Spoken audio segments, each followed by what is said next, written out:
سلاح يلعب عليه الفريق التنزاني. تمشي للفريق التنزاني محاولة لان هذه ضاعت. يلا يا مراد حلوة الآن من هناك عمار يلقى بحظوظ متكافئة نفس عودة المسرح داشيو، عودة الملعب طرابلس الدولي مرة أخرى، بداية من نار، لا جس نبض ولا انتظار، هذه عن طاير هوب، الطاير هوب، تسدية شباك وتغير يا لوحة الأهداف. اللاعبين للتسليم والاستلام مميز جدا، أداء اللاعبين بأفضل المستويات. يتوقف اللعب في هذه اللحظات. عبد العزيز السويعي مميز جدا. عبد العزيز قيل تم في دفاعات الاهلي وكذلك أن نتيجة التعادل تؤهلنا إلى الدور الثاني، لكن أجنبي لطيفور، طيفور يلقلها على اليسار باتجاه عبد السميع الجلال، عاولة المراوغة يعود بها طيفور، يلعب العرضية عمار طيفور السوداني. ترجع الكرة الطويلة كنترول من تيري يستلم الكرة في مخالفة حكم اللقاء.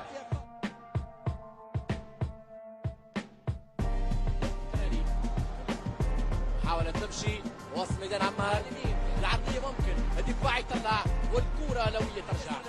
يلا الباص ممكن العمق. يلا يا مراد، واحدة يا مراد رايحة الكرة. الدقيقة الخامسة من شوط اللقاء الثاني، ولكن الرد عبد الرؤوف الشبي أكيد خبرة وتجربة ميدانية رائعة. لاعب الوسط التونسي أيوب عياد، لمسة ذكية جدا من عمار. ولا ترجع مرة ثانية في وسط الميدان، لا تغير الكرة تماما باتجاه اليسرى عالية صعبة والباص كثير ابعدا من خلال الكرة. طيفور يمتنع عنه الوطني، يعود لمنزله، يعود لمكان اللي خرج منه. يا عيني عليك يا ايتو، يخطئ ايتو، تمشي الكرة عند المهاجم السوداني، يلعبها لكراوة، كراوة يعدي، فرصة هدف ضيعها كراوة، العرفي ولا عنده مرة أخرى في وسط الميدان يتجاوز المجموعات وكان قريبا من السيمي فاينل. يستلم المنير في وسط ملعب عند تيفور، الكرة الطويلة بالراس برافو سند. الثانية في الكرة الآن في وسط ملعب لفريق الأهلي، حلوة من هلال، تمشي تيفور، يمشي تيفور، يلعب عمار. ايش التسديد في بعض الأحيان ممكن يحاول لاعبين التسديد على مرمى الخصم.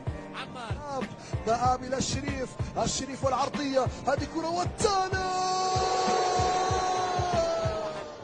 يحاول والكرة المرور والدفاع يطلع الشامبيونز ليج وفي كأس العالم للأندية له من المباريات الرائعة. والبحث عن مرتدة مثالية كمرتدات كريماتي لعمار تيفور، على وفاة عمار بشكل رائع.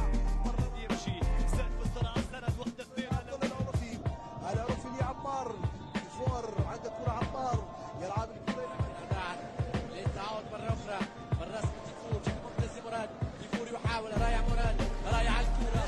تكتب معا صفحة جديدة، كان هذا هو الحلم والآن أصبح حقيقة.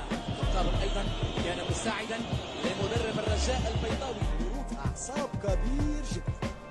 كرة يحاول طيفور. سنشاهد التنفيذ عن طريق العروفي، مقوصة داخل أرضية الميدان، داخل أرضية ملعب وميدان طرابلس الدولي. راسية عمار طيفور والنتائج واللقاءات المميزة. يا نور سلمها لطيفور، طيفور نقلها على اليسار باتجاه المنير، كرة في وسط الملعب عن طيفور. في بداية الدقائق منقوصا من لاعب بعد خروج عبد العزيز السويعي مصابا. مجموعة المنطقة الشرقية في انتظار نتيجة لقاء السواحلي. طيفور عمار باتجاه عبد الله يوصل الباص لطيفور، طيفور يلعبها على اليمين باتجاه عبد الله الشريف، وصل عبد الله وقت المحاول. فريق اوهامياجي يبحث عن نفسه في اول الدقائق في حضرة من شوط اللقاء الثاني.